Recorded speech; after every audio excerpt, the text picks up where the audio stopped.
주님께서 이미 우리 가운데 임하여 와 계신 줄로 믿습니다. 우는 사람을 위해서, 또 찬양하는 사람을 위해서, 또 기도하는 사람을 위해서 하나님께서 많은 은혜와 사랑을 가지시고 우리 중에 임하여 계신 줄로 믿습니다.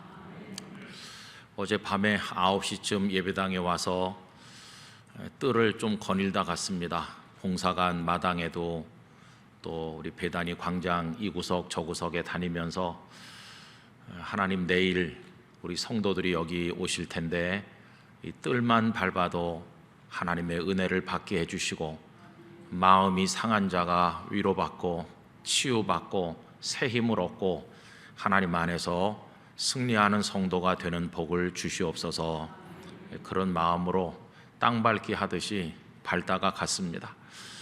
오늘 영락교회 예배당에 오신 성도들과 여러 가지 사정으로 가정에서 예배하는 모든 분들에게 하나님의 은총이 함께 하시기를 원합니다. 순두부 좋아하세요? 순두부는 아주 저렴한 편이면서 또 우리 한국 사람들의 식탁에 영양을 주는데 아주 좋은 음식이라고 생각합니다. 그런데 여러분, 어떤 곳에 순두부를 너무 잘 만드는 식당이 있어서 아주 소문이 났다고 해봅시다. 근데 어떤 사람이 거기 갔다 왔다는 거예요. 그래서 이제 물어보는 거죠. 그 집 순두부 맛있죠? 그러니까 그 사람 하는 말이 저는 김치찌개 먹고 왔는데요. 그럼 대화가 잘 안 되잖아요. 아니, 그 집이 순두부로 유명하고 순두부로 소문나서 사람들이 이렇게 밀려가는데 어떻게 김치찌개를 먹었어요? 그랬더니 하는 말이 저는 몰랐어요. 그 집이 순두부집인 줄. 여러분, 이렇게 대화를 한다 그러면 얼마나 아쉽겠어요.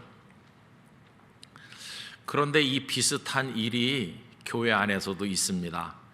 뭐 순두부야 오늘 못 먹으면 다음에 먹으면 되고 또 설령 못 먹는다고 해서 큰일 날 일은 없지만은 이 교회 안에서 일어나는 일은 이건 심각한 겁니다. 이렇게 물어보는 거죠. 교회 왜 가요? 더 바꿔서 물어보면 예수님 왜 믿어요? 이렇게 물어보면 뭐 대답이 있을 거 아닙니까? 여러분, 순두부집에 왜 가요? 순두부 먹으러. 그러면 예수님 왜 믿어요? 그러면은 뭐 대답이 있어야 될 거 아니겠어요? 친구 만나러요. 아니면 교회 뜰이 좋으니까요. 뭐 그렇게 대답하면 이게 되겠습니까? 우리가 예수님을 믿는 건 예수님께서 우리에게 주시려고 하는 그 은혜를 받기 위해서입니다. 그럼 예수님께서 도대체 세상에 왜 오셨으며 우리에게 무엇을 주시는지를 정확하게 알아야 되겠죠. 오늘 읽은 성경 말씀은 예수님 탄생 이야기인데 그 중에 예수님께서 왜 오셨는지를 명확히 말씀하는 구절이 담겨 있습니다. 우리 21절 말씀 소리를 내서 함께 읽도록 하겠습니다. 아들을 낳으리니 이름을 예수라 하라. 이는 그가 자기 백성을 그들의 죄에서 구원할 자이심이라 하니라. 하나님의 아드님이 영광스러운 보좌를 떠나 이 땅에 탄생하여 오셨는데 무슨 이름으로 오셨나요? 예수라는 이름으로 이 땅에 오셨어요. 그럼 왜 하필이면 많고 많은 이름 중에서 예수라는 이름으로 오셨을까요? 예수라는 말의 뜻은 구원자, 구원한다 그런 뜻인데 여기 설명이 다 나왔죠. 자기 백성을 무엇으로부터 구원하십니까? 죄로부터 구원하시기 위해서 그분은 예수라는 이름을 가지고 이 땅에 오셨다고 말씀하고 있어요. 그러니까 아주 단순한 겁니다. 유명한 순두부집에 가는 목적은 순두부 먹기 위해서인 것처럼 예수님을 믿는 목적은 예수님께서 우리를 죄로부터 구원하신다고 하니까 그 죄로부터의 구원이라는 은혜를 얻기 위해서 우리가 예수님을 믿는 겁니다. 그런데 만약에 몇십 년 예배당에 드나들고 예배도 드리고 그랬는데 이거를 얻지 못한다면 얼마나 안타깝겠어요. 어떤 분은 이렇게 말해요. 교회 다니니까 좋은 것 같아요. 친구도 많이 만나고, 그리고 그래서 그런지 우리 애들이 요새 좀 착해진 것 같아요. 장사도 좀 잘 되고요. 누가 그렇게 말하면 그분이 예수님의 사람이 된 걸까요? 아니에요. 다른 게 다 되는 것 같아도 죄로부터의 구원이라는 이 은혜를 얻지 못했으면 아직 안 된 거예요. 아직 예수님의 사람이 아니라 그 말이죠. 이게 얼마나 중요한지 몰라요. 이렇게 또 죄를 얘기하면 세상 사람들은 아이고 저 예수쟁이들은 그냥 모여 앉기만 하면 죄 얘기한다고, 내가 교회 좀 가볼래도 가면 자꾸 죄인이라고 그래가지고 기분이 나빠, 이렇게 말씀하는 분들 많이 있죠.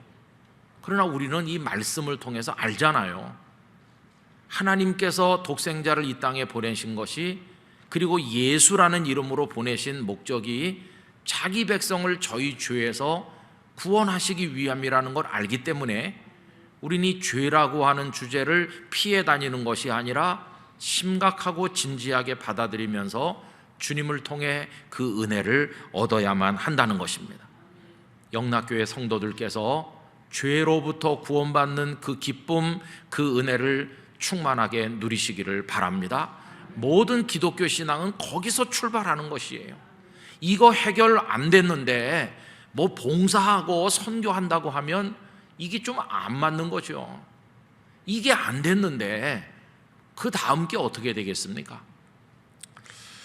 그런데 여러분, 사람들은 죄가 얼마나 심각한지 잘 몰라요.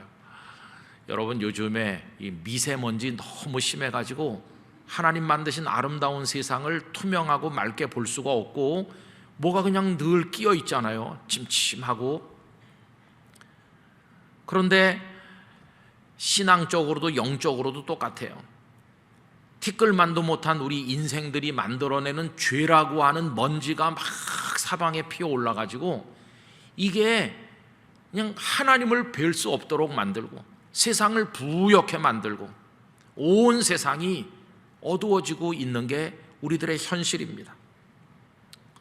여러분, 사람 속에 이게 들어오면 부글부글 끓으면서 하고 싶은 것도 많고 가지고 싶은 것도 많고 그게 뜻대로 안 되면 분노, 미움, 그러면서 시기와 질투, 이런 게 가득 차요. 여러분, 점잖아 보이시는 분, 그리고 교양 있어 보이는 사람도 마음속에서는 이런 미움의 총질을 얼마나 해대고 욕망의 분노가 얼마나 많은지, 겉으로는 점잖아 보이지만 속엔 그래요. 그래가지고 참지를 못하고 다른 사람 비난하고 빼앗고 욕하고 때리고 죽이고 그러는 게 우리 사회입니다. 여러분, 이런 욕망이 집단화돼서 표현되면 심각한 사회적 대결과 갈등 구조를 우리 사회 안에 만들어내는 것이고, 이게 국가 간에 벌어지면 전쟁을 하는 거죠. 여러분, 전쟁 이거 얼마나 참혹합니까? 저는 그 초한지나 삼국지 같은 거, 그런 거 읽어보면 뭐 30만 대군을 동원하고 그러잖아요. 50만 명 이래가지고 10만 명, 20만 명이 쉽게 죽는 거예요. 참 너무나 답답한 거예요. 여러분, 그 중에 죽어나간 그 몇십만 속에 한 명 한 명이 다 어머니가 배 아파서 낳고 젖먹여 키우고 사랑하는 내 아들 이렇게 하면서 얼마나 귀한 사람입니까? 그런데 패권을 장악하려고 하는 제후들의 눈에는 그냥 소모품이에요. 파리 목숨만도 못해. 10만 명이 죽어도 나만 이기면 그게 되는 거예요. 이 전쟁의 논리라고 하는 게 얼마나 비극입니까? 그런데 여러분, 한 개인의 영혼 속에서부터 시작해서 사회적, 국가적, 전 세계적으로 이 모든 고통들, 이 코로나를 포함해서 그 출발 원인이 뭐냐 하면 죄입니다. 죄. 그러니 여러분, 이 죄가 출발 원인이라면 이거 해결 못하면 희망도 없고 구원도 없는 거죠. 이게 지금 우리 모두를 짓누르고 있어요. 그래서 예수님께서는 이 무거운 죄의 고통으로부터 우리를 구원하기 위하여 예수라는 이름으로 이 땅에 탄생하여 오신 것입니다. 여러분, 우리가 예수님을 믿으면서 예수님을 통해서 반드시 이 죄로부터의 구원을 얻게 되기를 원합니다. 여기에는 몇 가지 단계가 있는 거죠. 가장 출발점은 내가 죄인이라는 걸 알아야 됩니다. 깊이 깨달아야 됩니다. 죄가 주는 아픔을 느끼면서 그 죄책감, 그 꿀빠라고 하는 죄책감에 밤잠을 못 이루며 하나님 앞에 괴로워하는 탄식이 있어야 되는데 그게 없는 거예요. 여러분, 이게 가슴속에 이렇게 있다가 그 다음에는 주님께 회개해야 되는 거죠. 고백해야 되는데 그냥 적당한 게 아니라 구체적인 회개가 있어야 되고, 회개는 반드시 주님께 하는 겁니다. 사람들 모인 곳에 가서 내가 봐도 나는 나쁜 놈인 것 같아 이런다고 그게 회개가 아니고, 옆에 있는 사람이 너무 괴로워하지 마라, 다 그렇지 뭐, 이런다고 용서가 된 게 아닙니다. 여러분, 우리 사람은 나도 너도 다 똑같이 죄인이기 때문에 누가 누구를 용서해 줄 수 없어요. 이 죄는 궁극적으로 우리를 창조하신 하나님께 대한 것이고, 용서할 수 있는 분도 그분밖에 없기 때문에 회개는 주님께 하는 것이에요. 진지하게 하고 주님의 사죄하시는 은총을 얻는 것입니다. 그러면 우리의 죄를 씻는 방법으로 우리에게 주신 게 무엇입니까? 예수님으로 오신 그분, 십자가를 짊어지고 세상 죄를 다 짊어지신 어린 양이 되셔서 거기서 죽으심으로 보혈의 공로를 통하여 우리의 죄를 씻으십니다. 주님의 보혈은 죄를 씻는 능력이 있습니다. 주의 보혈 능력이 있도다. 세상에 어떤 세제로도, 어떤 방법으로도, 화학적 방법으로도, 물리적 방법으로도 씻어낼 수 없는 이 우리의 무서운 죄를 주님의 보혈만이 씻어내게 되는 것입니다.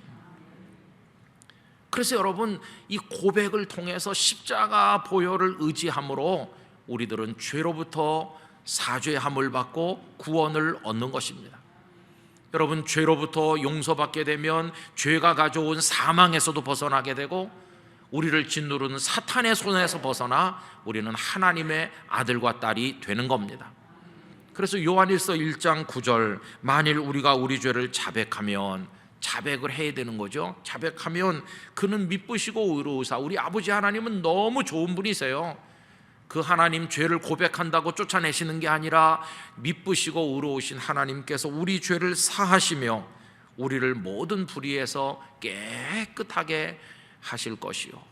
여러분, 깨끗함이 주는 상쾌함을 아시죠? 목욕탕에 가셔서 깨끗하게 씻고 새 옷으로 갈아입고 목욕탕 문 열고 나올 때 그 기분 아시죠? 그게 상쾌하잖아요. 우리의 영혼이 이렇게 주님의 보혈로 정결케 되는 기쁨을 누려야만 될 것입니다. 그런데 문제는 교회 많이 다닌 사람들도 이거를 잘 모르는 거예요.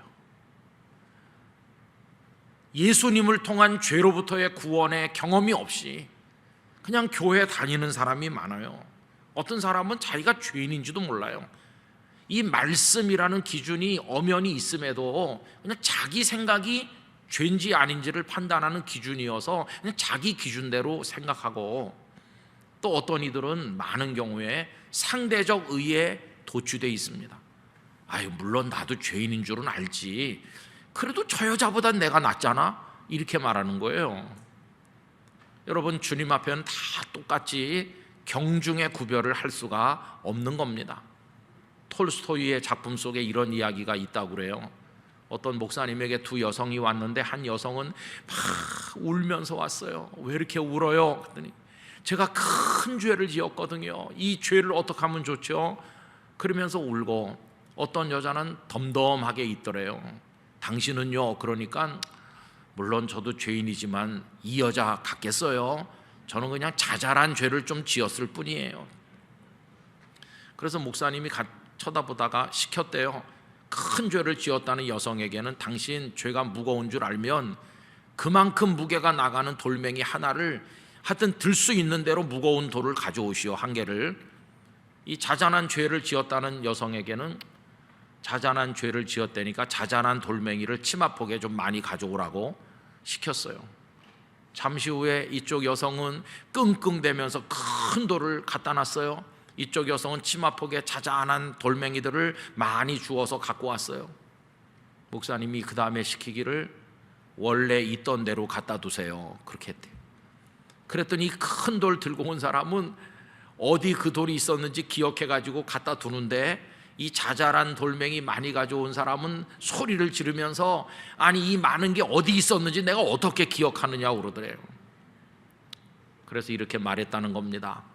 당신이 그 돌들을 제자리에 돌려놓을 수 없는 것처럼 당신이 회개하지 않으면 당신의 영혼을 하나님의 딸로 돌려놓을 수 없다고. 이 사람은 회개하고 우는데 당신은 너무나 뻔뻔하지 않느냐. 여러분, 무슨 얘기인지 우리가 다 알 수 있지 않습니까? 죄는요, 내가 지은 죄는 말할 것도 없고 남이 지은 죄까지도 다 우리에게 영향을 미치고 있습니다. 세계적으로 그렇죠. 여러분, 본문에 요셉과 마리아가 약혼한 사이예요. 그 마리아는 순결한 처녀인데 어느 날 마리아가 임신해서 배가 부른데, 여러분 요셉이 얼마나 놀랬겠어요. 그 소리 듣자마자 탁 떠오르는 뭐가 있었겠죠. 그게 뭘까요? 불륜이죠. 불륜.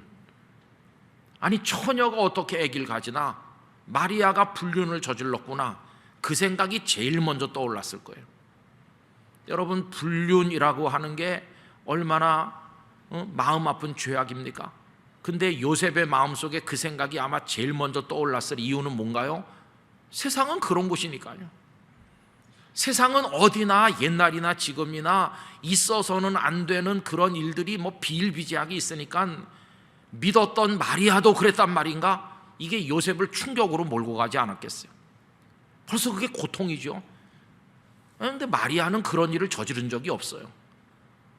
저지르지 않았는데도 이 세상에 워낙 그런 죄의 현상이 많다 보니까 요셉은 지금 상처를 입었고 충격을 받는 겁니다. 그럼 요셉이 어떻게 했습니까? 의로운 사람이니까, 그래도 사랑해서 약혼했던 여자니까, 자신의 여자라고 생각했었으니까 그나마 그가 할 수 있는 일은 끌어내가지고 사람들 앞에 이렇게 하지 않고 조용히 마무리하는 건데, 그게 요셉이 할 수 있는 일의 전부였어요. 착한 사람이죠. 그럼 여러분, 요셉이 자신이 피해자라고 생각하지만 잘 마무리하려고 이렇게 마음을 쓴다고 해서, 그래 조용히 마무리된다고 해서 그 고통이 없어지나요? 만약에 죄가 있었다면 죄가 사라지는 겁니까? 아닙니다. 아무것도 해결되는 거 없어요. 고통은 더 커질 것이고 상황은 그대로 있는 거죠. 그런데 이게 어떻게 해결되나요? 주님이 개입하셔야 해결돼요. 주의 사자가 나타나서 요셉에게 성령으로 잉태된 것이다 하는 걸 말해주면서, 마리아가 아들을 낳으리니 그 이름을 예수로 하라, 이는 그가 자기 백성을 저희 죄에서 구원할 자이심이라고 명확히 말씀해 주실 때에야 요셉의 마음이 풀려났어요. 자유를 얻게 됐어요. 그 고통에서 벗어나는 거예요. 여러분, 죄가 가져오는 직접적 간접적 고통으로부터 우리가 벗어나는 방법은 주님의 손을 통하는 것밖에는 없는 것입니다. 주님을 통하지 않으면 그거 벗어날 수 없어요. 지금도 우리는 많은 직간접의 고통 속에 있죠. 우크라이나가 전운이 감돈다, 러시아가 침공할지도 모른다, 우리 그런 뉴스를 왜 읽어야 되는 겁니까? 그래서 유가가 많이 올라서 우리 주유할 때마다 비용을 더 내야 된다, 저 북한에서는 계속 무기를 만들고 실험을 하고 그런다, 이런 게 왜 우리를 지금 고통스럽게 하는 겁니까? 여러분, 이런 게 다 이렇게 종합적으로 거대한 이 죄의 어떤 그게 우리를 짓누르고 있잖아요. 그래서 인류가 해결해야 될 가장 심각한 문제는 이 죄라는 걸 알게 돼요. 그거 해결해 주시기 위해서 예수님 이 땅에 오신 것이에요. 근데 문제는 사람들이 감각이 없는 거죠. 아이고 이게 별거 죄라고 그럽니까? 요새 세상에 그렇게 못하는 게 바보죠. 내가 어때서요? 이렇게 말하는 거예요. 여러분, 우리 슬픈 대선판에 지금 있잖아요. 후보로 나오신 분들이 정말 청렴하고 깨끗해서 우러러 보이는 분들이어야 되는데 다들 이렇게 변명하고 저 사람은 나보다 더 나쁘다고 말하잖아요. 우리 그 중에 한 분을 찍어야 되니까 그게 지금 우리의 슬픔 아닙니까? 뿐만 아니라 요새는 사람들이 수치도 없어요. 옛날에는 그래도 아담과 하와가 범죄하고 추방당할 그때 무화과 잎으로 수치를 가리려는 마음은 요만큼 있었잖아요. 최소한의 수치심. 근데 지금은 그런 것도 없어요. 동성애자들은 전에는 몰래 그랬는데 이제는 시청 앞 광장에서 대놓고 인권이라고 말하면서 하나도 부끄러워하지 않아요. 세상이 어떻게 되고 있는지 잘 모르겠어요. 교회는 어떤가? 이 대목이 마음 아픈 거죠. 저는 가끔 우리 한국교회 안에 회개가 없어, 그런 생각이 들어요. 아까 일부 예배 끝나고 우리 교회 출석하신 어느 목사님 나가시면서, 목사님 옛날에 이영덕 국무총리께서요, 한국교회 회는 있는데 개가 없다고 그랬어요. 이렇게. 회는 마음 아파하고 탄식하는 거죠. 근데 그 다음에 계속 똑같은 일을 또 하니까 개선이 안 돼가지고 개는 없다고 그랬대요. 여러분, 정말 한국교회 회개가 있나? 무슨 기독교 언론 여기저기 유튜브 이렇게 사방 보면요, 그냥 뛰어난 사람, 스타들, 업적이 많은 사람, 훌륭한 사람, 자부심이 많은 분들, 그런 분들은 굉장히 많아요. 그러나 탄식하면서 십자가 앞에 무릎 꿇고 눈물을 흘리면서, 주님, 저는 죄인입니다. 제가 어떻게 주님의 사람이 될 수 있나요? 탄식하면서 구원받은 기쁨이 너무 커서 어쩔 줄 모르고, 만 입이 있어도 하나님의 은혜를 다 찬송할 수 없다고, 나 전체가 이젠 주님의 것입니다, 이렇게 바싹 엎드려서 겸손하게 주님을 바라보는 사람 찾아보기가 어려워요. 복음의 향기는 나는 할 수 있다 이렇게 소리 지르는 데서 나타나는 게 아니라, 주님 앞에 엎드려 자신의 죄를 탄식하면서 눈물 흘리는 바로 거기서 복음의 향기가, 용서의 능력이 나타나는 게 아니겠습니까? 여러분, 주님의 사람으로 새롭게 빚어지고 주님의 일꾼이 되는 것도 바로 그 순간이죠. 갈릴리의 어부 시몬이 예수님의 제자가 된 것은 나는 갈릴리의 베테랑 어부라고 자랑할 때가 아니라, 예수님 앞에 무릎 꿇고 주여 나를 떠나소서 나는 죄인이로소이다 이렇게 할 때 그는 예수님의 제자가 되고, 선지자 이사야도 마찬가지죠. 그는 이렇게 탄식했잖아요. 화로다 나여 망하게 되었도다. 나는 입술이 부정한 사람이요 나는 입술이 부정한 백성 중에 거주하면서 만군의 여호와이신 왕을 배웠음이로다. 어떡하지, 이 죄인인 내가 어떡하면 좋을까? 이렇게 탄식할 때 그의 입술을 정결하게 하시고 하나님의 선지자로 세우셨잖아요. 여러분, 기독교 신앙의 능력이라고 하는 것은 자신을 대단한 줄로 아는 이들의 화려한 교만한 축제에서 그게 나타나는 게 아니라, 주님 앞에 죄인임을 고백하며 엎드리는 거기서 기독교 신앙의 능력이 나타나는 것입니다. 천국은 자신의 우수성을 자랑하는 사람을 선발하는 나라가 아니라, 자신의 못남과 연약함과 죄인됨을 고백하는 이들, 그런 이들을 발탁하셔서 위대한 역사의 주역으로 세우시는 나라가 주님의 나라인 것입니다. 그러므로 누가 진정으로 복 있는 사람인가? 로마서 4장 7절 8절을 읽어드립니다. 불법이 사함을 받고 죄가 가려짐을 받는 사람들은 복이 있고, 주께서 그 죄를 인정하지 아니하실 사람은 복이 있도다 함과 같으니라. 이 복이 우리 모두의 복이 되기를 간절히 원합니다. 그래서 이제는 누가 교회를 몇십 년 다녔다면서요, 그래서 뭘 얻었나요? 이렇게 우리한테 묻는다면 이것저것 딴 거 말할 거 없어요. 내가 예수님을 믿어서 죄로부터 구원받았어요. 사망으로부터 구원받았습니다. 나는 이제 사탄의 손에서 벗어나서 하나님의 자녀가 됐습니다. 여러분, 이렇게 고백하시고 자랑하실 수 있기를 바라는 것입니다. 이게 어떻게 가능한가? 보혈을 지나서 가능한 것이죠. 보혈을 지나 하나님 품으로, 보혈을 지나 아버지 품으로, 보혈을 지나 하나님 품으로 한 걸음씩 나가네. 똑같은 가사 한 번 더 반복된 다음에 존귀한 주보혈이 내영을 새롭게 하시네. 존귀한 주보혈이 내 영을 새롭게 하네. 그 기쁨이 예수님을 믿는 기쁨입니다. 자, 그래서 내가 주님 앞에 엎드려서 고백하고 주님의 보혈의 능력으로 내가 용서받고, 그 다음이 뭘까요?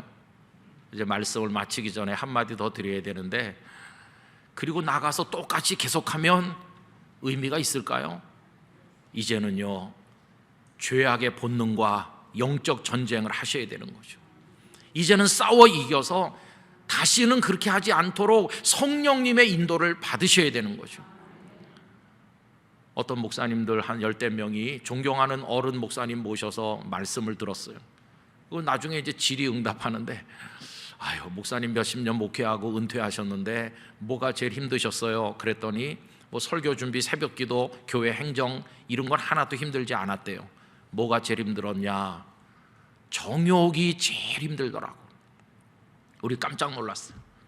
너무너무 경건하여 모두가 존경하는 목사님 입에서 정욕이 제일 힘들었다고. 한 30살 돼가지고 젊은 목사 되니까 교회 안에 여성 성도를 보면은요, 정욕이 끌어올랐대요. 얼마나 솔직한 얘기입니까? 그게 너무 힘들어서 매일 새벽 가서 하나님 저를 좀 이렇게 죽여주세요. 그리고 심지어 이렇게 기도했대요. 빨리 늙게 해주세요. 빨리 늙어서 이런 욕망에서 벗어나게 해주세요.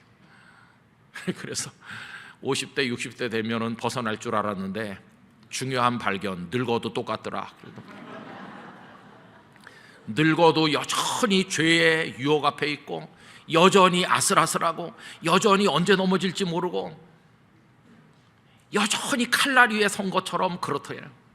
그래서 이 목사님은 매일 새벽 나가서 은혜를 구했대요. 하나님의 성령께서 이 몹쓸 인간을 붙들어 주시지 않으면 하루도 견딜 수 없습니다. 여러분, 이 죄의 욕구가 우리 속에 있는 건 불행한 일이지만, 그러나 그것이 두려운 줄 알고 하나님 앞에 의지하면 거기서 은혜를 경험하는 줄 믿습니다. 매일 엎드려 기도하니까 하나님께서 도우시는 거예요. 은퇴하는 날 성도들은 뭐 다르게 축하를 하는데 목사님 마음속에 감사는 무사히 맞춰서 감사했대요. 진짜로 감사했대요. 매일 새벽 하나님, 이 욕망에서, 권력과 명예와 부귀에 대한 모든 인간적 욕망으로부터 나를 지켜주시옵시고, 거기 빠지지 않게 하시고, 죄를 이기게 하시고, 하나님의 의의 병기로 살게 하여 주시옵소서. 우리 영락교회 성도들의 영적 전쟁이 되셔야 되고, 우리 성령님께서 도우셔서 죄를 이겨나가시기를 바라는 것입니다. 그래서 깨끗한 성도, 정결한 하나님의 교회, 그리고 죄를 두려워할 줄 알고 엎드려 경배하면서 십자가를 의지하는 우리 모두가 돼야 됩니다.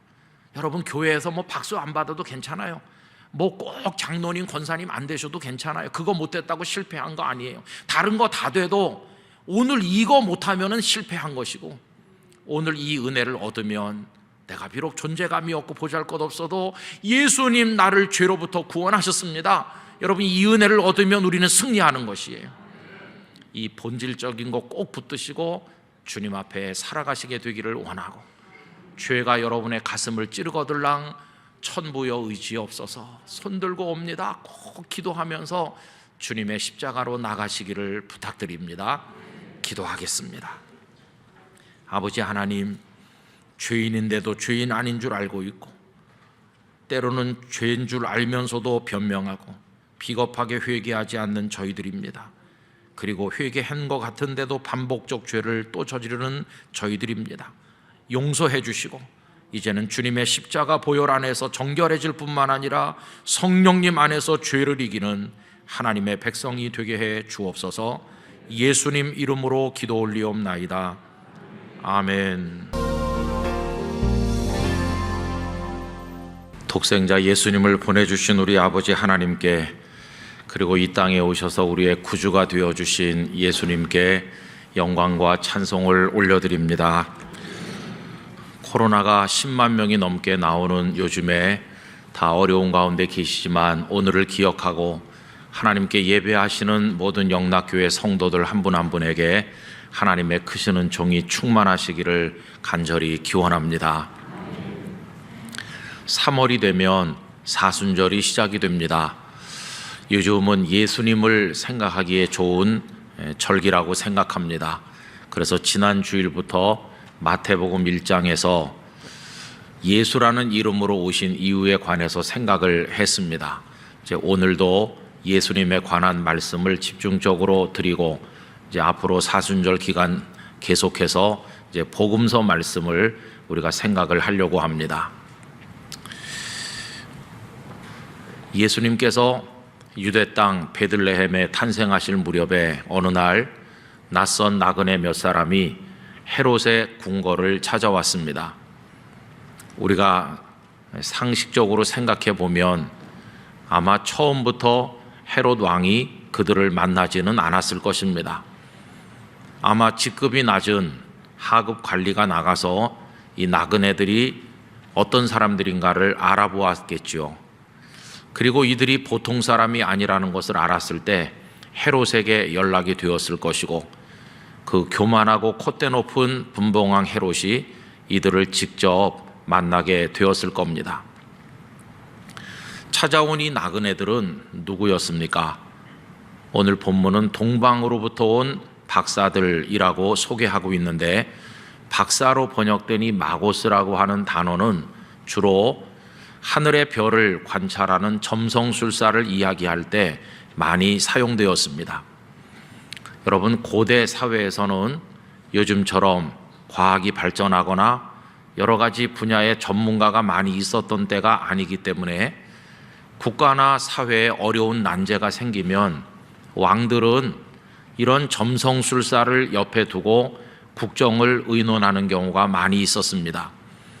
예를 들면 구약 성경의 다니엘서를 보시면 바벨론 왕 느부갓네살은 그 측근에 많은 박수와 술객들을 거느리고 그들의 조언을 받아서 나라를 다스렸음을 알지 않으십니까?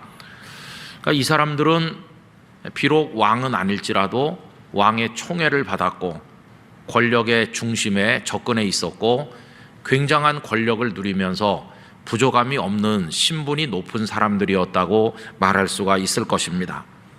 일부 국가에서는 이런 사람들이 직접 나라를 통치하여 왕이 되기도 하는 경우도 있었습니다. 그런데 한 사람도 아니고 그런 사람이 여러 명 찾아왔을 때 헤롯은 상당히 놀랐을 것입니다. 그런데 여러분, 헤롯의 놀라움은 그게 끝이 아니었습니다. 그들이 도대체 무엇 때문에 그 먼 거리를 통과해서 여기까지 왔는가, 그들이 온 이유를 알았을 때 그는 정말로 충격을 받고 놀랐을 것입니다. 놀란 것은 헤롯만은 아니었습니다. 본문 3절이 말씀하는 것처럼 온 예루살렘이 소동하였다고 되어 있죠. 여러분, 도대체 그들은 무슨 말을 했길래 모든 사람을 놀라게 만들었을까요? 오늘 본문 2절 말씀을 함께 읽어보도록 하겠습니다. 유대인의 왕으로 나신 이가 어디 계시냐? 우리가 동방에서 그의 별을 보고 그에게 경배하러 왔노라 하니. 헤롯은 귀를 의심했을 것입니다. 지금 자신이 유대를 다스리는 왕이고 왕의 자격으로 그들을 만나고 있는 중인데 그들이 한다는 말이 유대인의 왕으로 나시니가 어디 계시냐? 내가 왕인데 도대체 어떤 왕이 태어났단 말인가? 그것도 평범한 탄생이 아니라 하늘의 별이 나타나서 그의 탄생을 암시했다고 하니 도대체 탄생했다는 아기는 누굴까? 이게 헤롯을 놀라게 만들었을 것입니다.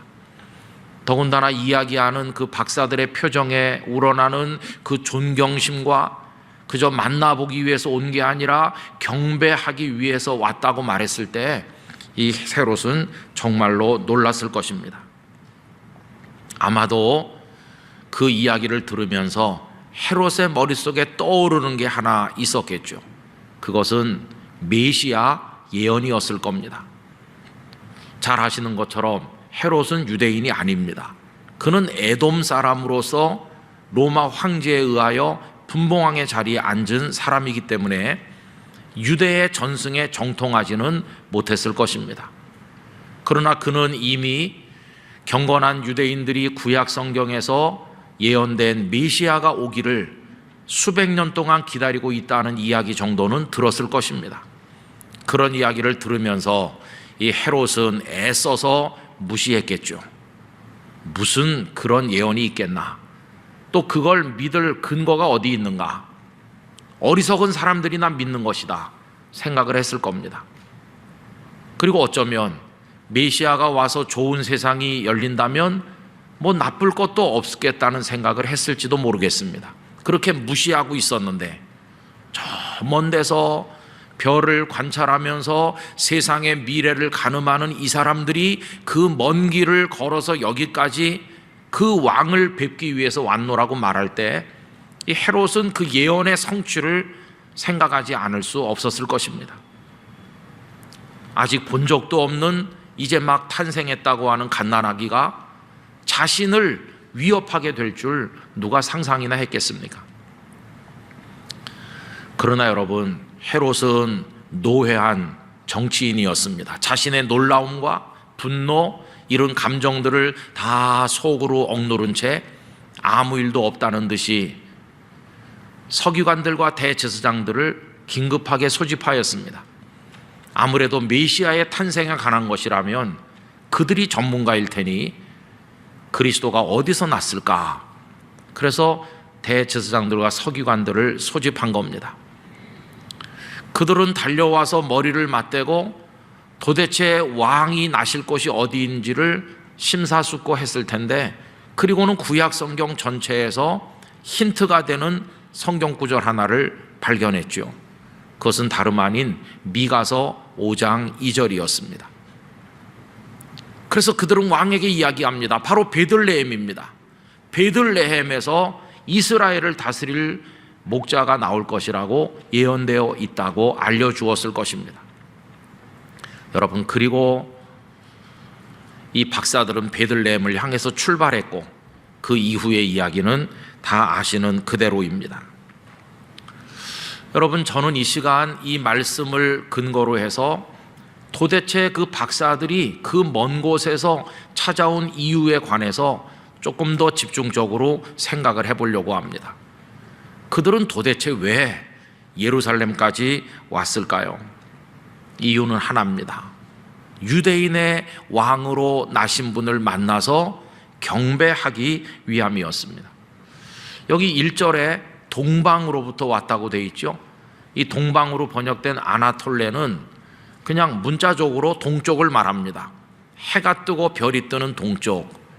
그런데 유대인들에게는 이게 바벨론 지역을 가리키는 것으로 이해가 됐습니다. 티그리스 강과 유프라데스 강이 만나는 그 강과 강 사이에 벌써 오래전부터 메소포타미아 문명이 발전했는데 거기 많은 나라들이 일어나지 않았습니까? 그 중에 고대 바벨론 제국도 있었고 남한국 유다를 멸망시킨 바벨론도 있지요. 이스라엘 백성들은 가나안에 들어가서 얼마 동안 살다가 북왕국 이스라엘과 남왕국 유다로 나라가 분열되었고, 북왕국은 아수르에게, 남왕국은 바벨론의 느부갓네살에게 멸망해서 다 뿔뿔이 흩어졌고 포로로 끌려갔습니다. 그래서 이 바벨론 지역에는 많은 유대인들이 여기저기 흩어져 살고 있었는데 소위 디아스포라, 흩어진 유대인들이죠. 어떤 학자들은 이렇게 상상하였습니다. 거기 눌러 앉아서 살고 있는 유대인들이 수백 년을 살다 보니까 바벨론 문화에 젖어들고 바벨론화 되었을 것이다. 그래서 그들 중에 일부는 점성술사가 되었을지도 모른다. 그러나 그들 속에는 유대인의 피가 흐르고 있고, 그래서 구약 성경의 예언을 알고 있기 때문에 이 점성술사 중에도 유대인의 왕이 오실 것이라는 사실을 알고 기다리는 사람들이 있었을 텐데, 어느 날 별을 보다가 왕의 탄생을 암시하는 별을 발견했을 때 그들이 예루살렘까지 온 게 아니겠는가, 이렇게 생각을 하기도 합니다. 그랬기 때문에 그들은 먼 데서 왔지만 유대인의 왕이 어디 있느냐고 표현을 한 게 아닐까 생각을 하는 것이죠. 자신들도 유대인이라고 생각을 했기 때문이라는 겁니다. 그런 학자들의 추측이 아니더라도 우리 이렇게도 생각해 볼 수 있죠. 비록 그들이 유대인의 피를 받은 사람들이 아니라고 할지라도 탄생하시는 분은 유대인뿐만 아니라 온 세상 사람들의 왕이시다. 그들이 말로는 유대인의 왕이라고 했지만 그들의 마음속에서는 모든 인류의 왕이 나셨기 때문에 우리도 그분에게 경배하는 게 마땅하다. 이래서 왔을 것이라고도 생각할 수 있겠습니다.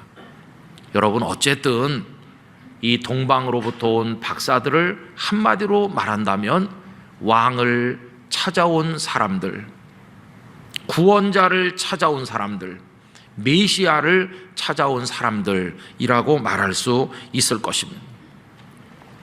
자, 그럼 여러분, 그동안은 왕이 없었나요? 이 사람들이 살던 그 지역에는 통치자가 없었기에 왕을 찾아서 온 것입니까? 그렇지 않습니다. 이들이 살던 곳에도 여러 군왕들이 다 있어서 나름대로 군림하고 백성을 다스려 왔을 것입니다. 그런데 도대체 이들은 무슨 왕을 찾는 것인가? 이들이 찾는 왕은 백성들을 억압하고 백성들을 멸망으로 끌고 가는 자기 욕망만을 추구하는 그런 통치자로서의 왕이 아니라 이 백성들을 생명으로 인도할 진정한 구원자가 되는 왕을 이들은 기다리고 있었다고 하는 것입니다. 왕의 총애를 받고 상당한 신분이 주는 권력을 누리면서 그리고 황금과 유향과 모략이라는 아주 고가의 예물을 준비할 만큼 경제적으로도 풍족한 아무 어려움이 없이 살아가는 이들이었지만 이들에게도 진정한 왕이 필요했었다는 것입니다. 영적 갈망을 느꼈고 언제 그런 왕이 우리에게 오실 것인가를 기다리다가 그 별을 보는 순간 그들은 그 먼 곳 예루살렘까지 찾아오게 되었다는 것입니다. 여러분, 이러한 왕이 필요한 것은 이 박사들 뿐이었을까요? 그렇지 않습니다. 지금 눈앞에 헤롯이 앉아있고 헤롯이 유대의 왕으로 백성들을 다스리고 있지만 그 유대 사람들도 왕이 필요하기는 마찬가지였습니다. 그들에게도 진정한 구원자로서의 왕이 필요한 것입니다. 물론 그 당시 유다 사회에도 그 사회가 유지되고 운영되게 만드는 어떤 틀은 작동하고 있었을 겁니다.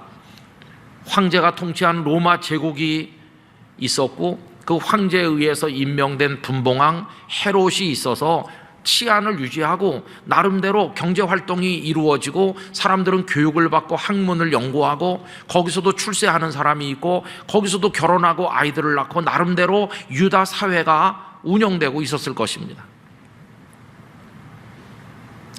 거기서도 먹고 마시고 즐기는 사람들이 있었겠죠. 사람들은 나름대로 그 틈새에서 자기 인생을 유지하기 위한 어떤 자리를 확보하면서 안간힘을 쓰고 살아가고 있었을 것입니다. 그 복잡한 예루살렘, 혼돈 속에 있는 유대 사회도 그런 대로 삶이 이루어지는 현장이었을 겁니다. 그러나 여러분, 그들에게 참된 구원이 있었나요? 유대 백성들, 슬픈 백성들이었습니다. 아시는 것처럼 헤롯은 얼마나 포악하고 권력을 위해서라면 물불을 안 가리는지 자신의 아내들을 죽이고 친아들들을 죽인 사람이 이 헤롯입니다. 그는 자신의 목적을 위해서라면 누구도 죽일 수 있는 그런 사람이었습니다. 그가 에돔 사람의 핸디캡을 좀 가리고 유대 백성들의 환심을 사기 위해서 성전을 거창한 규모로 개축하기도 했지만 그 속에 흐르는 그 폭력적인 그 악한 기질을 감출 수는 없었을 것입니다. 거기에 로마 황제의 그림자가 덮여 있고 유대 백성들이 얼마나 시달리고 고통받았을까. 그래서 경건한 유대인들은 다 구약의 그 예언을 붙들고 하나님께서 메시아를 보내서 이 땅을 위로하실 날이 언제입니까? 이렇게 갈망하면서 기다리게 된 것입니다. 그 중에 한 사람이 우리가 누가복음 2장에서 만나게 되는 경건한 노인 시므온이시죠. 이 시므온에 관해서 누가복음 2장 25절이 다음과 같이 기록했습니다. 예루살렘에 시므온이라 하는 사람이 있으니 이 사람은 의롭고 경건하여 이스라엘의 위로를 기다리는 자라. 성령이 그 위에 계시더라. 이스라엘의 위로를 기다리는 사람. 이스라엘의 위로가 뭡니까? 하나님께서 그 예언을 이루시고 이 땅에 진정한 왕, 참된 구원자 메시아를 보내셔서 이 도탄에 빠진 백성을 구원해 주실 그날이 언제 올 것인가? 이 시므온만 그걸 기다린 것이 아니라 예루살렘 그 거미줄같이 복잡한 이 골목 저 골목, 이 다락방 저 다락방에서 그날을 기다리면서 목 놓아 눈물로 부르짖는 이들이 얼마나 많았겠습니까? 여러분, 2000년 세월이 더 지나 우리는 오늘 이 시대 대한민국 국민으로 살아가고 있습니다. 오늘 우리들은 어떻습니까? 오늘 영락교회 성도들은 지난 한 주간 동안 오늘 2월 이 주일을 기다리면서 준비하셔서 예배당에 오시기도 하고, 의복을 정제하고 지금 가정에서 가족들이 앉아서 자그마한 스크린이나 어떤 TV 앞에 마음을 모아 예배하시는데, 이렇게 분주한 삶 속에서 이 시간을 내서 예배하시는 이유가 뭡니까? 오늘 우리 속에도 왕을 기다리는 마음이 있기 때문인 줄로 믿습니다. 하나님께서 우리에게 보여주실 그 은혜의 손길, 이스라엘의 위로가 우리에게도 임하기를, 그런 바라는 갈망이 있기 때문에 오늘 우리는 예배자가 되어 이 시간 하나님 앞에 있는 게 아니겠습니까? 여러분, 우린 지구촌의 한 구성원으로, 대한민국 국민의 하나로 지금 살면서 우리 사회가 주는 어떤 틀 안에서 우리도 나름대로 살고 있습니다. 공부를 하고 직장을 얻고 돈을 벌고 결혼하고 아이들을 낳고 먹고 마시고 친구를 만나고 사귀고 명함을 주고받으면서 나 이런 사람이에요 이러면서 때로는 자부심을 느끼기도 하고, 그러면서 우리도 이 어려운 사회 속에서 어떻게 내 두 발을 디딜 곳을 찾기 위해 몸부림치면서 오늘까지 수십 년 살아왔죠. 그 와중에 일제여갑도, 전쟁의 고통도, 가난도, 말할 수 없는 사회적 혼란도 겪으면서 여기까지 살아왔습니다. 그래서 때로는 우리 자신을 보면서 썩 괜찮아, 아주 훌륭해, 이렇게 자부심을 느낄 때도 있죠. 그러나 여러분, 조금 더 진지하게 우리 자신을 들여다보면 얼마나 연약한지, 얼마나 공허한 인생인지, 우리가 손에 쥔 그것들로 도저히 채울 수 없는 큰 구멍이 우리 가슴에 뚫려 있는 것을 느끼는 때가 있다는 것입니다.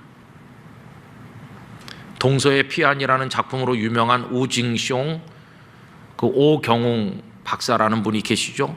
중국이 자랑하는 근대 석학 중에 한 분이죠. 그분은 7개 나라에서 법철학과 법을 연구했고 중화민국의 헌법을 기초하고 UN 헌장을 만드는데 놀라운 공헌을 했던 인물입니다. 그는 세계적인 명성을 쌓은 학자가 되었습니다. 많은 글들을 써냈습니다. 어느 날 높은 빌딩에 잘 준비된 사무실에 있다가 창밖을 서서 내다보게 되었는데, 갑자기, 너무나도 갑자기 자기 인생에 구멍이 뚫린 것을 알게 됐습니다. 얼마나 허전하고 공허한지, 손에 다 쥔 것 같은데 아무것도 없다는 느낌이 들었습니다. 처음에는 그 공허함의 원인을 찾지 못해서 내가 왜 이런가 이렇게 생각을 했는데, 그렇게 한참을 창가에서 서성거리다가 불현듯이 그 이유를 알게 되었다고 합니다. 여러분, 이분은 어렸을 때 너무 가난해서 아무것도 살 수 없었습니다. 친구들이 연을 사서 들판을 누비면서 연을 하늘 높이 날리면 그는 부러워하는 눈으로 바라보는 것밖에 할 게 없었습니다. 연 하나를 살 수 없을 만큼 가난했습니다. 그래서 그는 온 길바닥을 헤매고 다녔다고 그럽니다. 동전이라도 하나 떨어져 있으면 주웠다가 모아서 반드시 내 연을 하나 사리라. 그러나 그는 연을 살 수 없었습니다. 가슴 속에 깊은 상처와 한이 되었습니다. 세월이 수십 년 지났죠. 이제는 달라졌어요. 이제는 마음만 먹으면 수십 트럭의 연을 당장이라도 주문할 수 있을 만큼 그는 손에 다 가진 사람이 되었습니다. 그런데 왜 이렇게 공허한가? 이유는 다른 게 아니라 많은 연을 살 수 있는 환경이 되었지만 이제는 그 연을 들고 들판을 누비면서 하늘 높이 연을 날릴 그 소년이 더 이상 존재하지 않는다는 것을 알게 된 것입니다. 남은 것은 머리가 휘어지고 등이 굽은 너무나도 낯선 한 노인 오경웅이 있을 뿐이지, 그 소년은 어디로 갔나? 인생의 근본적인 공허함을 깨닫는 순간 얼마나 괴로워했는지. 여러분, 이게 오경웅 박사만의 이야기겠습니까? 우리 모두도 긴 것처럼 보이지만 때로 돌아보면은 한 점 경점과 같이 지나가는 짧은 인생을 살면서 우리 다 이렇게 허전한 인생 앞에 괴로워할 때가 얼마나 많습니까? 여러분, 이런 인생의 근본적인 허무함, 그 밑바닥에 더 깊은 원인이 있죠. 왜 이렇게 됐을까? 여러분, 그것은 죄 때문임을 성경이 가르치고 있습니다. 죄가 우리에게 다 있고 그것으로 인해서 너는 흙이니 흙으로 돌아가라는 죽음이 우리에게 임하게 됐고, 우리는 소멸하는 존재로 짧은 시간 이 땅에 나그네처럼 잠시 고개를 내밀 뿐이라는 것입니다. 여러분, 내가 세상 떠나는 날, 그날 갑자기 죽는 게 아니라 지금 살아서 숨쉬고 있지만 모든 사람은 조금씩 하루만큼씩 죽어가고 있는 중이고, 그 죽음의 쓴맛과 그 고통과 그 허무함을 매일같이 느끼면서 우리들은 살아가고 있는 것입니다. 그 와중에 공부도 해보고 성공도 해보고 이것저것 좋은 것도 해보고 때로는 자부심도 느껴보고, 아, 세상은 아름답다 이래 보기도 하지만 돌아서고 나면 그것들로 채울 수 없는 근원적인 고통이 얼마나 우리를 힘들게 하고 있습니까? 그러면서 우리가 소속되어 있는 이 대한민국 사회와 이 지구촌이 우리에게 가져다주는 괴로움이 얼마나 큰지, 세상은 왜 이렇게 어지럽고 죄악이 관영한지, 그 속에서 바르게 살기가 얼마나 힘든지. 그래서 솔로몬의 탄식과 사도 바울의 탄식이 우리의 것이 되고 있습니다. 솔로몬은 헛되고 헛되며 헛되고 헛되니 모든 것이 헛되도다. 그는 우리 대신 인생의 허망함을 이야기해 바르게 살려고 노력하지만 죄악의 세상에서 괴로워하는 그 고통을 바울 사도는 이렇게 탄식했죠. 오호라, 나는 곤고한 사람이로다. 이 사망의 몸에서 아직 살아있긴 한데 이미 죽어가고 죽음의 고통 앞에 있기 때문에 아직은 살아있는 것 같지만 사망의 몸이라고 얘기하면서 이 사망의 몸에서 누가 나를 건져내랴. 여러분, 누가 우리를 건질 수 있나요? 누가 우리의 구원자인가요? 누가 우리의 왕이며 우리의 그리스도 메시아이신가? 그래서 우리도 묻는 겁니다. 여기 박사들이 유대인의 왕으로 나신 이가 어디 계십니까? 이렇게 묻는 것처럼 이 땅의 모든 성도들도 나를 구원하실 나의 왕, 나의 그리스도는 어디 계십니까? 여러분이 영적 갈망이 우리를 주님께로 인도하는 줄로 믿습니다. 여러분, 우리의 구원자가 누구이십니까? 이 박사들의 말을 가만히 보면 참 놀랍죠. 지금 앞에 유대인의 왕 헤롯이 앉아있지 않습니까? 그런데 헤롯을 앞에 두고 유대인의 왕이 어디 계시냐 그러면 이게 무슨 말일까요? 당신은 가짜라는 겁니다. 당신 헤롯은 진정한 왕이 아니고 당신 말고 진정한 왕은 어디 계시냐. 헤롯을 부정하고 참된 생명의 왕을 찾고 있는 것을 볼 수 있습니다. 여러분, 우리 대한민국 국민들은 어디서 왕을 찾고 있나요? 대통령 선거에 출마하신 후보들 중에서 찾고 있습니까? 여러분, 이 세상에는 헤롯들은 얼마든지 있지만 진정한 생명의 왕은 없습니다. 우리에게 왕이 계시다면, 우리에게 참 구원자 메시아가 계시다면 우리를 만나기 위해서 이 땅에 오신 우리 구주 예수님 한 분뿐이십니다. 예수님만이 우리의 왕이시요, 우리의 구원자시요, 우리에게 생명이 되시는 분이십니다. 우린 이미 그 예수님을 고백하기에 그리스도인 성도라고 하지만 오늘 이 예배를 통해서 다시 한번 우리에게 생명의 왕은 예수님뿐임을 재확인하시기를 부탁을 드리는 것입니다. 여러분, 예수님뿐임을 고백하셔야 됩니다. 이 박사들은 어떻게 됐나요? 박사들은 베들레헴에 갔고 그 별을 보고 가장 크게 기뻐하였다고 했습니다. 연세 많은 노인들이 이제 막 탄생하신 아기 예수님께 이마를 땅에 대고 엎드린 모습이 얼마나 이상합니까? 노인이 아기에게 무릎을 꿇다니. 그리고는 황금과 유황과 모략을 드려 경배했는데 이 예물을 드리기 전에 이미 그들의 영혼을 그리스도께, 주님께 다 드린 게 아니겠습니까? 주님은 그들을 맞이하셨고 돌아가는 그들은 왔던 길로 다시 간 것이 아니라 주의 사자의 지시를 받아 다른 길로, 새로운 인생의 길로 걸어가는 사람들로 바뀌게 된 것입니다.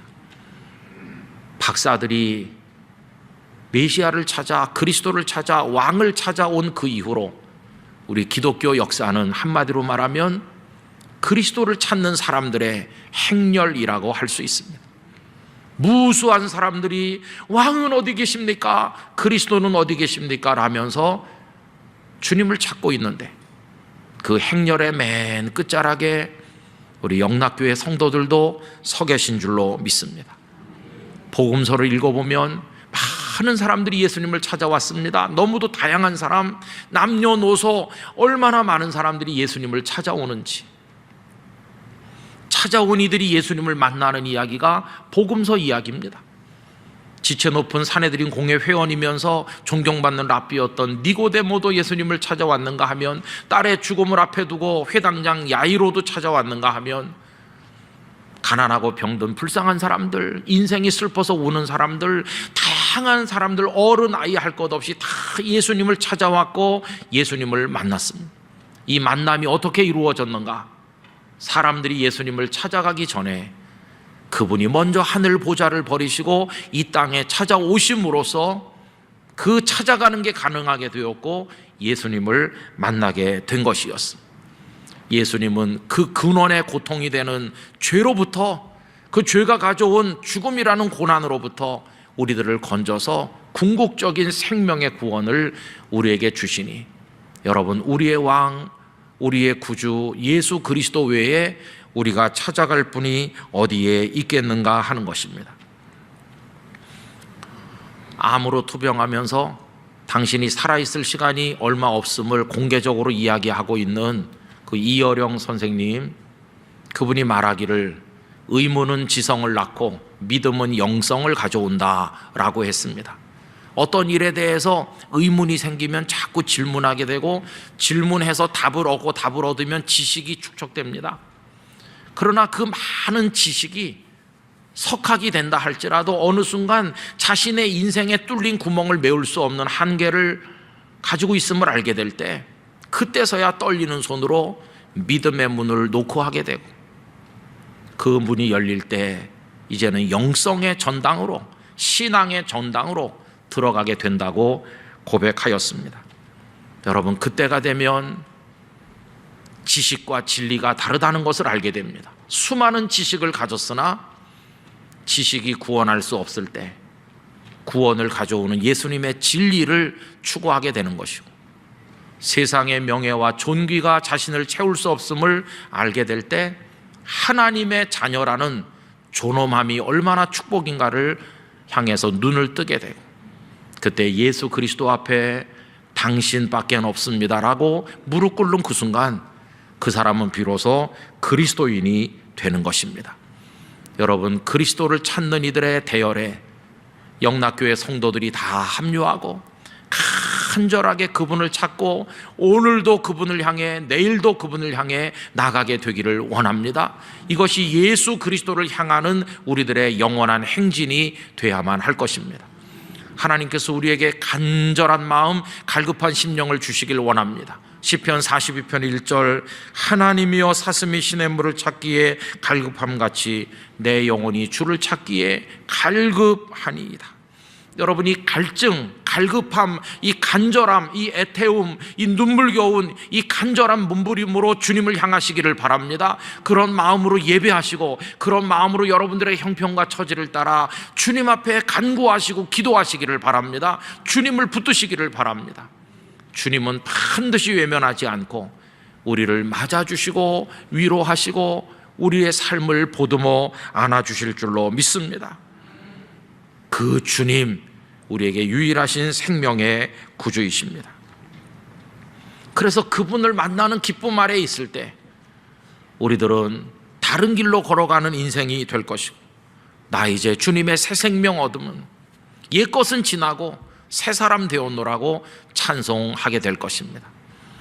예수님을 향해 나가는 이 발걸음은 결코 멈춰설 수 없는 것이고, 신앙이 무엇인가 라고 묻는다면, 오늘 이 주제와 연결해서 대답한다면 주님을 찾아 끝없이 나아가는 게 곧 신앙이라고 말할 수 있을 것입니다. 여러분, 하루에 한 번쯤은 홀로 있는 시간을 가지시고 고요히 눈을 감고 머리 숙여서 속삭이시기 바랍니다. 주님, 저 왔어요.